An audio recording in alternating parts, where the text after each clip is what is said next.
Well, hello there and welcome back.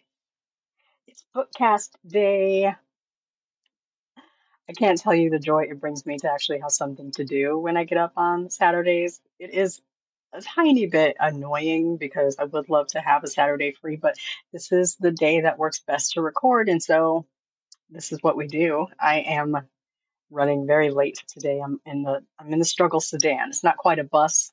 I'm not quite driving it, but I'm in the struggle sedan this morning. I'm running late because I was up at 3 a.m. eating a baked potato. I ate very early yesterday and then fell asleep kind of early. And I woke up at 3 a.m. absolutely ravenous. And I cannot sleep if I am hungry. And what happens if I am hungry for too long is I get a headache, and then a headache will make me physically ill. So I have to eat if I am that hungry. I think it's a blood sugar thing. If it drops too low, I get a headache, and then it's a domino effect. So I got up to warm up the baked potato that I had left over from dinner, and my roommate was still awake for some interesting reason, and she's a talker, so you know how that goes. Like a half hour later, I'm headed back upstairs to my room to eat my baked potato and watch American Dad, and then pass out. And I woke up at 9:30, which is I'm usually like halfway through my recording at 9:30, but it's fine. It's fine. It's fine. My deadline is only mine, and we're up. We have coffee. We have a microphone. We're on track. So, welcome back to the Bookcast. This is my platform for sharing short fiction. Pardon the frog in my throat. I literally woke up at 9:38, and it is 10:28 right now.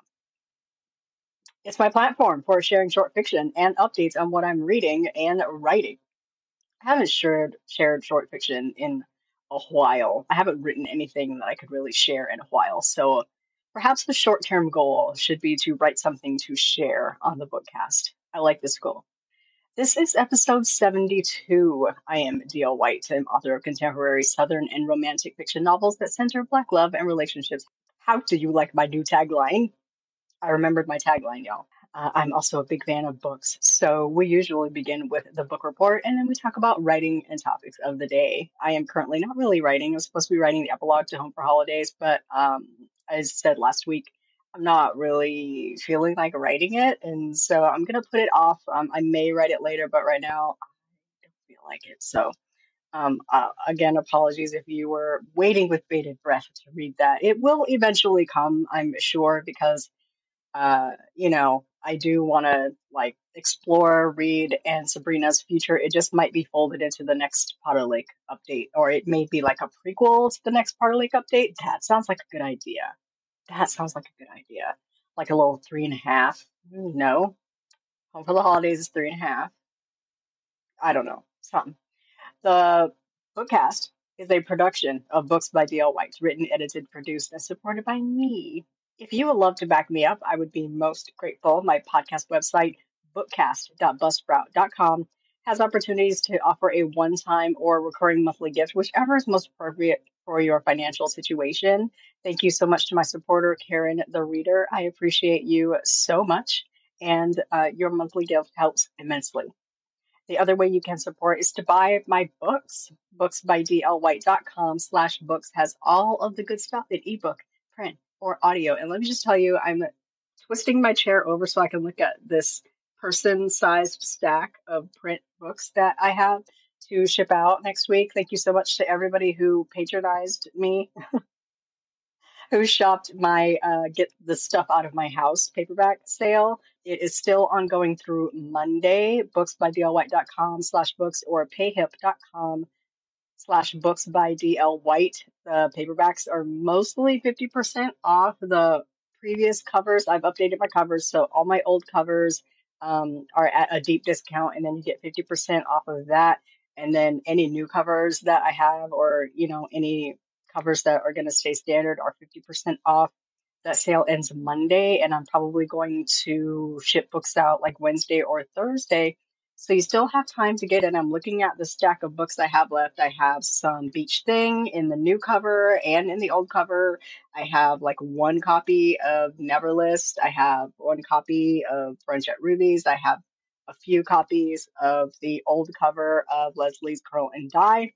So if you are interested in some books by D.L. White, snatch them up. Again, my new I guess mode of operation is to not keep stock here at home. I am only going to have paperback books for a new release, like maybe 20 signed copies, and when they're gone, they're gone. I don't want to keep stock here at home. I don't sell books like that. That could change, but I just find that I'm spending hundreds in books for them to sit here, and then I change the covers, and now these books that are here are obsolete. So booksbydlwhite.com/books or payhip.com/booksbydlwhite has all the good stuff in ebook, print, or audio. Buying direct puts money directly into my pocket the next day, not 60 days from now, with less middleman interference. But if you prefer to buy your books retail, that is not a problem. My books are not for sale anywhere. I don't want them to be for sale. All my titles are available in ebook wherever they're sold. Amazon, Barnes& Noble Nook, Apple Books, Kobo Books, Google Play. They're also available via subscription sites like Everand and Kobo Plus, and they're available to request at your local library. You can also find a lot of my audiobooks at your local library and at Hoopla. A few of my books are now ebook and audio are on Hoopla, so that's great. You can also find print copies at Resist Booksellers or bookshop.org. If you want me to sign a book, just reach out to me. We'll arrange for it to be sent to me and I'll ship it back, or something like that. We'll figure it out. So today we will start with the book report. As always, a little author chit chat. Today is Saturday, January 20th. It is 10:33 a.m. It is sunny but ice cold in the ATL. When is the sun? Well, the sun is actually out. It's sunny. It's just not warm. When is summer coming back? I moved to Atlanta for the heat. How can it be 17 degrees in the South? I have a mic and I am ready to dig in, but first, I kid you not, I have not yet had a sip of this coffee, and I am very much looking forward to it. Let's have some coffee.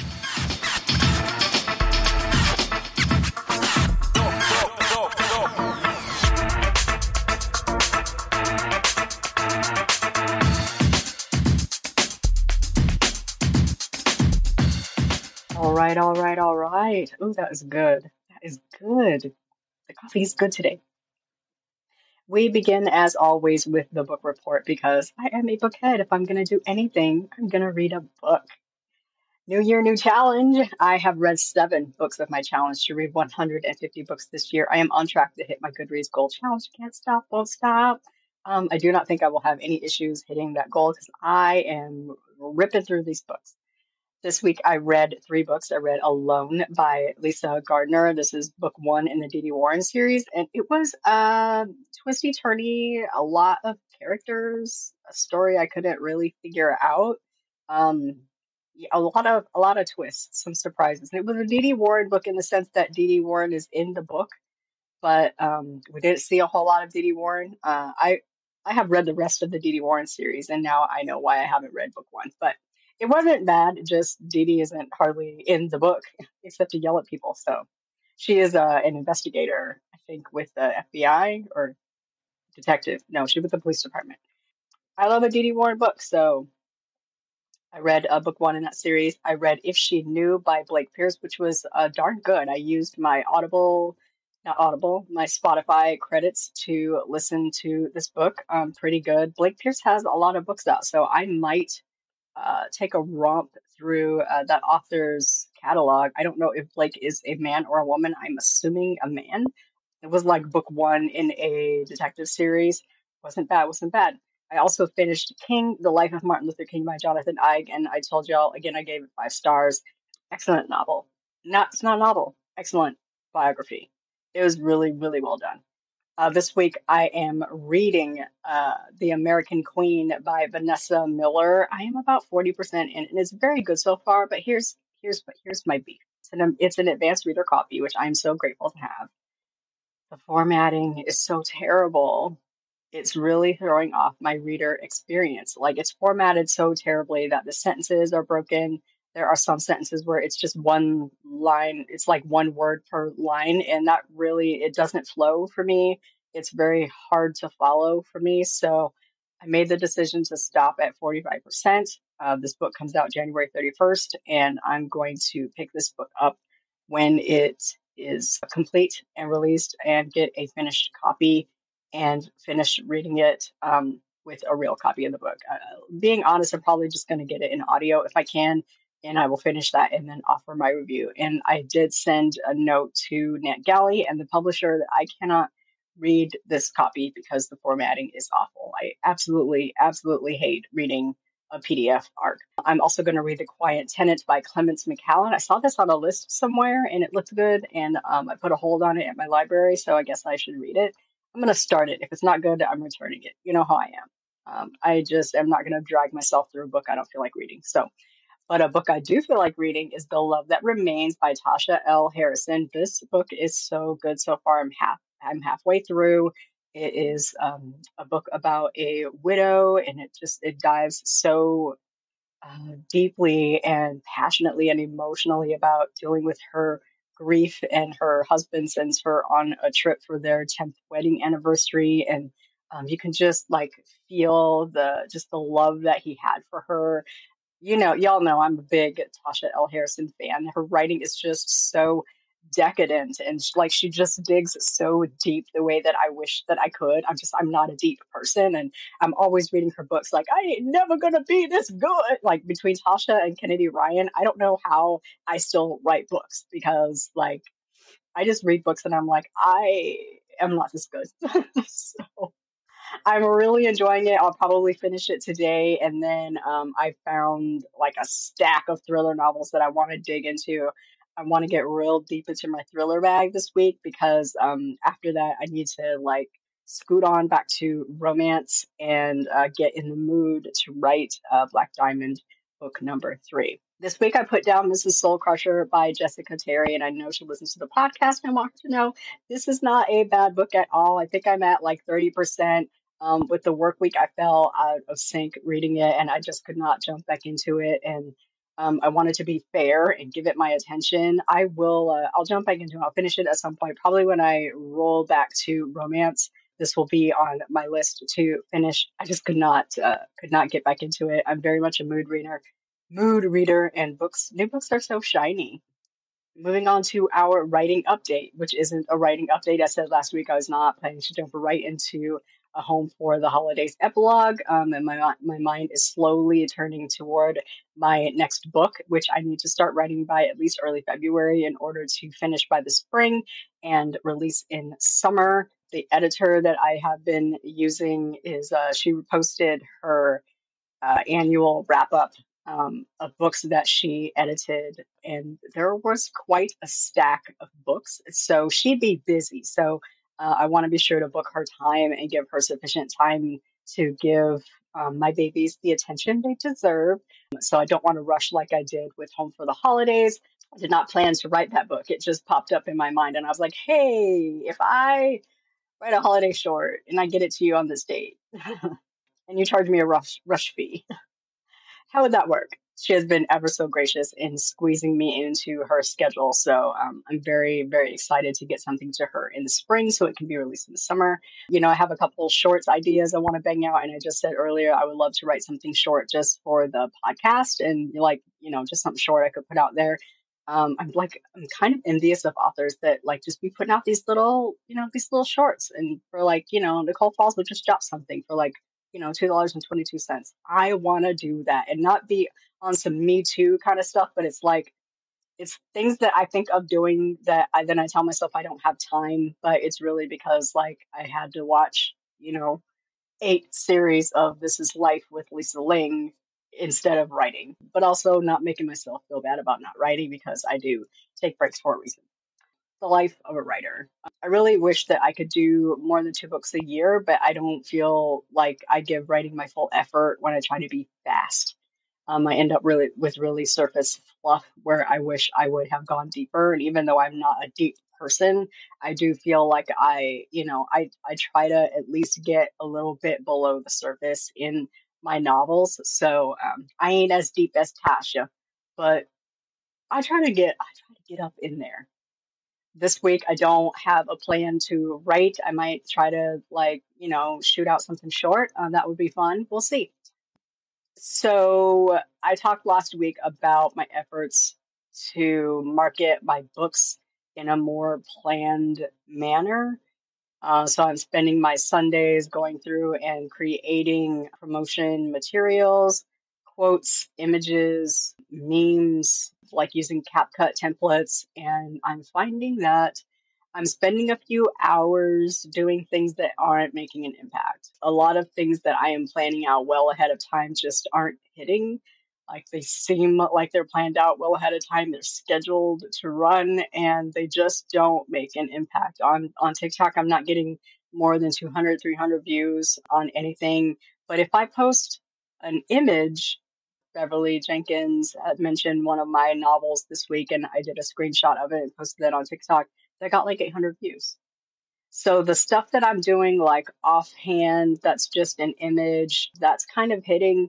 The stuff I'm preparing ahead of time and like going through a lot of effort to prepare, it's just not doing much. So TikTok and YouTube, it's just not hitting. So I'm plugging away. I didn't have a good week numbers wise. A lot of zero watches, no comments, no movement on platforms where I don't have relationships or an audience, i.e., TikTok and YouTube.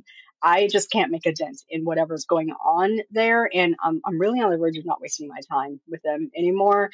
I'm gaining followers and getting engagement on platforms where I have community and relationships. So Twitter and Instagram. And that's where I'm comfortable. So to me, that seems to be the key. Building a network on TikTok and YouTube seems really daunting considering both of those platforms seem to involve giving a lot of yourself, being vulnerable and open, putting your face on there, talking about like not just your books, but your life. And that's not a place, like those aren't just places I want to do that. Like I do share parts of my life on Instagram, like in my stories and occasionally on my feed, mostly in my stories with people that like engage with that. So I just, uh, I just, I like, and I don't want to duplicate what I'm doing on TikTok with what I'm doing on Instagram. But I also like when I see someone on TikTok, I immediately go to their Instagram and see if they put the same stuff on their IG that they are putting on their TikTok, and they don't. Like they just, we just don't duplicate that kind of work. It's difficult to jump back and forth between platforms.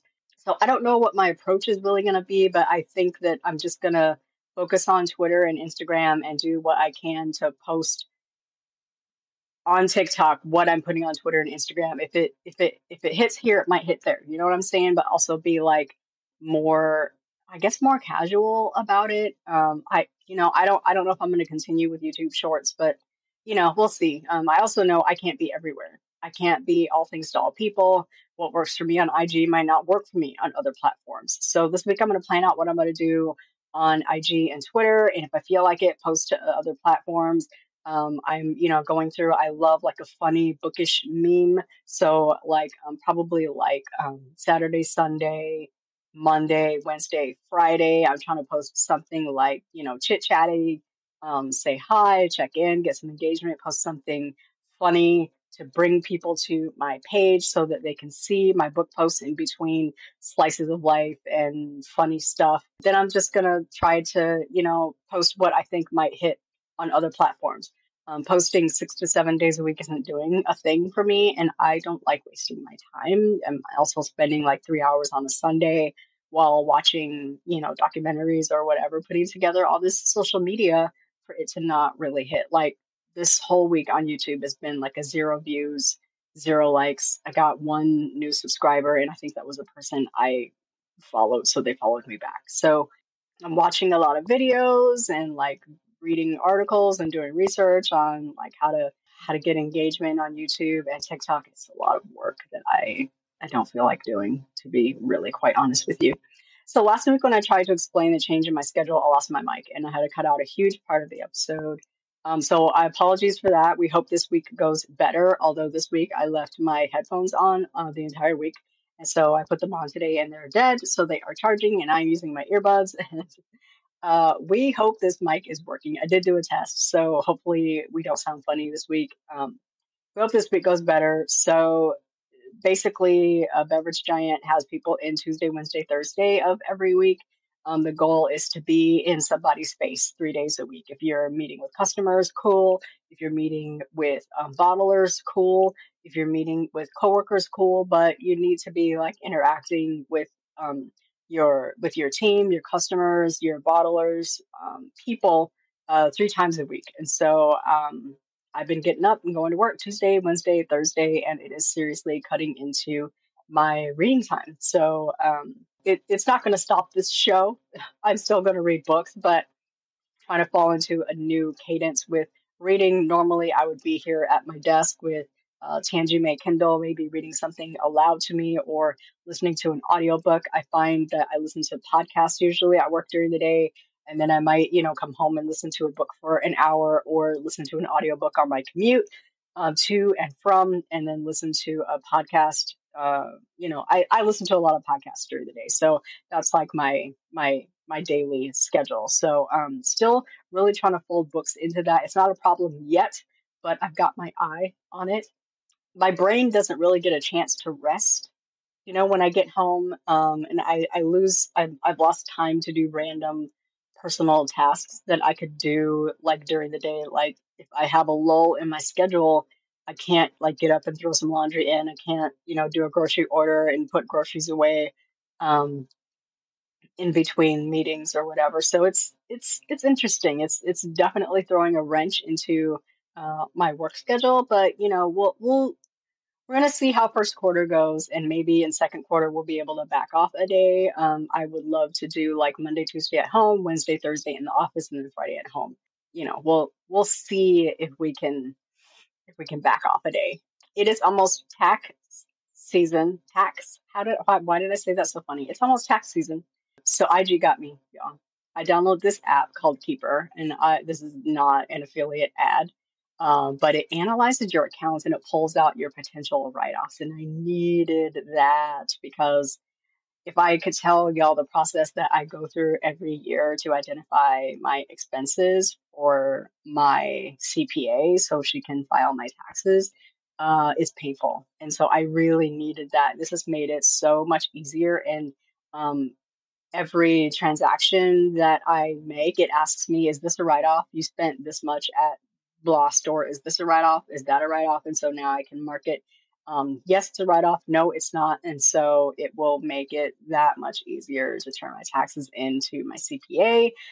So I'm only waiting on like W-2s and my W-9 forms from all the platforms where I publish my books, all my tax forms from like my HSA, my health insurance, all that good stuff. So I could be ready to file my taxes like eons earlier than normal. So my CPA is going to be so proud of me. I'm very excited.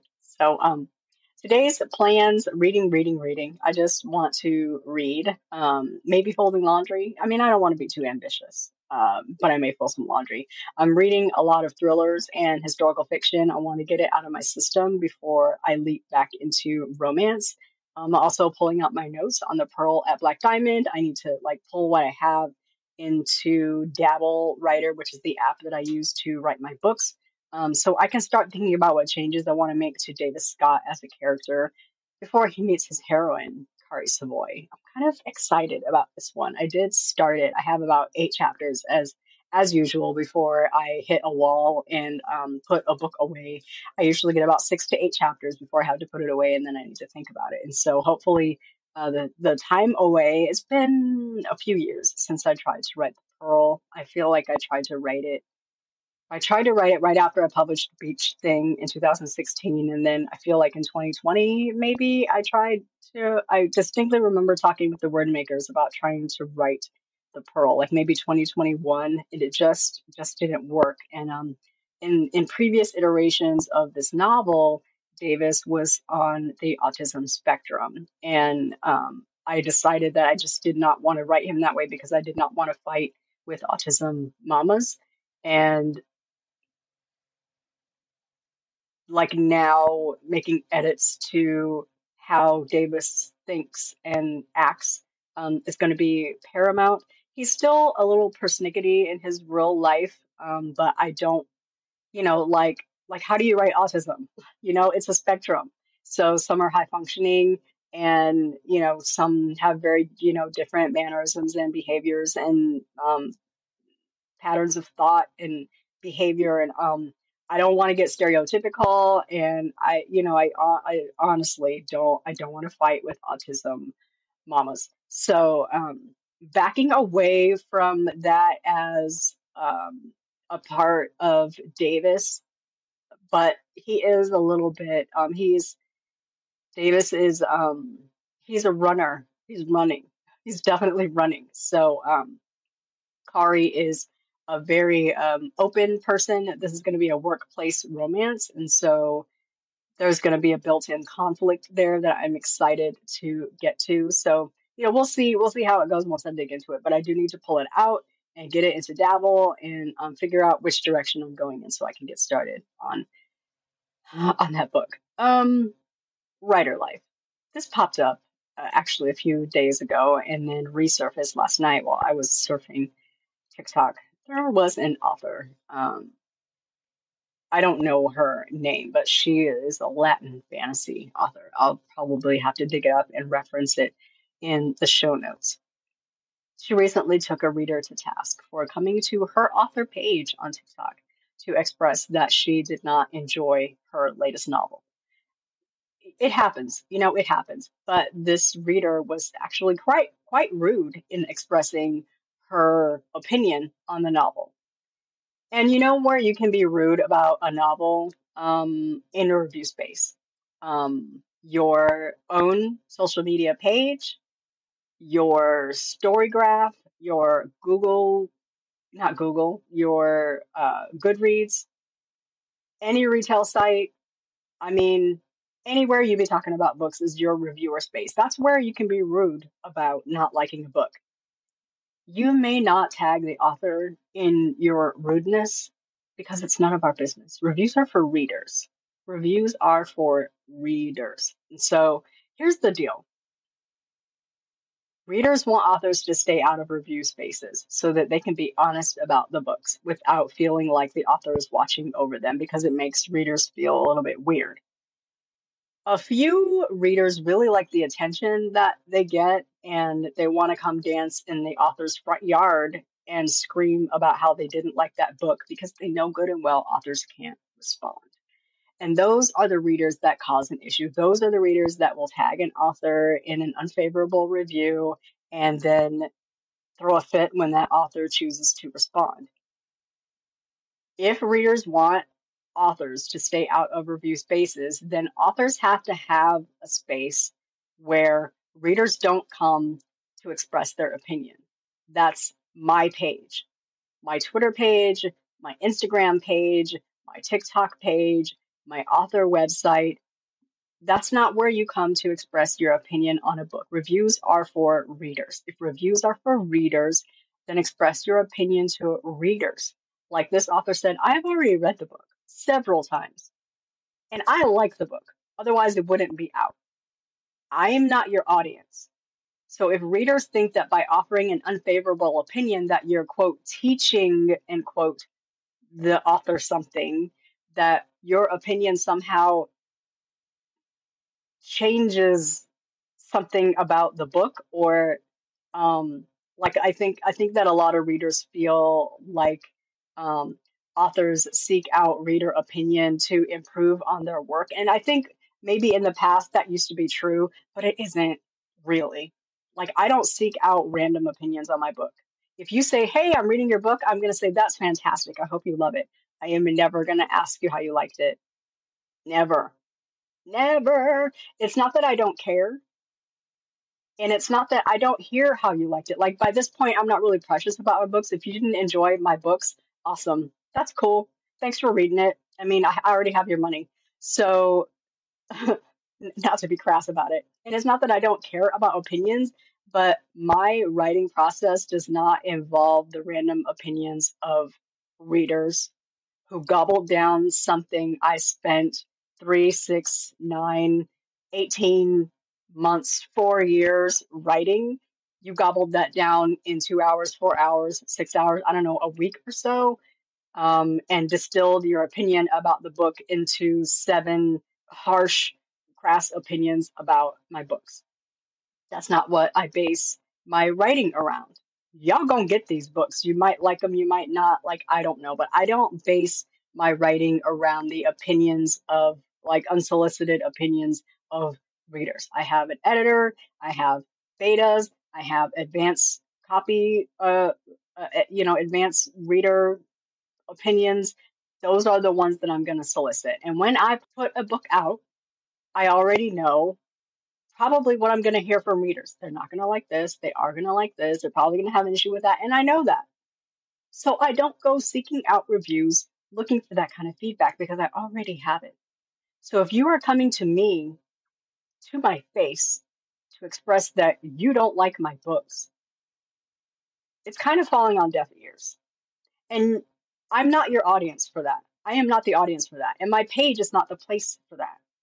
That is my page to talk about my work, my books, to market my books, to put my books in the best light, and to give readers the chance to explore them. Your place to express your opinion about those books is your review spaces. You can't turn every space into a review space.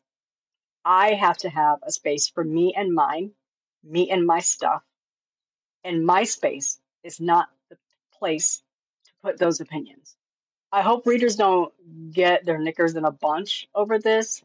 It's not like, it's not like I'm going to be rude if someone comes to my page to say, hey, I hated your book. It was trash. It was terribly written. It was riddled with errors. It didn't make any sense. And I hate these people. I mean, okay. It's just ineffective. I'm not the audience for that. You needed to go to your reviews and say, I hated this book. It was trash. It was riddled with errors. These people are stupid and this author can't write. I have already read the book. So I'm just, can I say it like another time? I am not the audience for that. You want to be talking to readers. Now, if your goal was to hurt my feelings, if your goal was to come at me like I'm some kind of robot and not a human and not a real person, well, you've accomplished that. You have accomplished that. And so if that was your goal, you hit the mark. If that wasn't your goal, my page is not the place for that. And I'll tell you, you don't honestly have to tell me anything about your feelings about my book. I'm never going to ask. If you tell me you're reading my book, I'm going to say that's awesome. I hope you love it. I am never going to ask how you liked it unless you invite me to ask how you liked it. You don't have to share any opinions with me about my books, good or bad. Do I love a good review? Yes. Do they still make me kind of nervous? Yes. I don't read any of them. 5-star, 4-star, 3-star. I don't read any of them because even the good reviews give me heartburn and anxiety. Do I welcome them? Sure. You can tell me you like my books. I love it. It means so much to me. Deep in my heart, because I don't read reviews. I like hearing that from readers that they like my books. It does tell me that I'm doing what I set out to do. If I hear enough of that, it does give me that feedback. Taking in a negative opinion, I have to be ready for that. I have to be like guarded for that.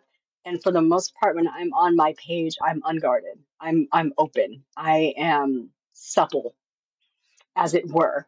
And I am not ready for somebody to come at me with a battering ram of opinion. Feel any way you want to about my book in any space except mine. You can be in your house and feel how you want about them. You cannot come to my house and shout your opinion through my mail slot. You can't come stand outside my window and scream at me your opinion about the book. And that's what it's like when you come to my page, to my space, in my orbit, and shout your opinion about it. That's my little rant for today. It's not that reviews don't mean anything to me. They mean a great deal to me because your good reviews, and even your bad reviews, quite honestly, bring people to my books. So next week, I want to chat about when y'all clap back at people who ask about books and whether it's doing what you think it's doing. But that's for another chat. My earbuds are dying and she's screaming at me to please charge. So I'm going to bring us to a close. That brings us to the end of today's episode. Thank you so much for joining me for today's chat. I'll be back next week with a reading and a writing update. Please enjoy this weekend. Have a superlative week, and we'll chat again next weekend. Bye bye.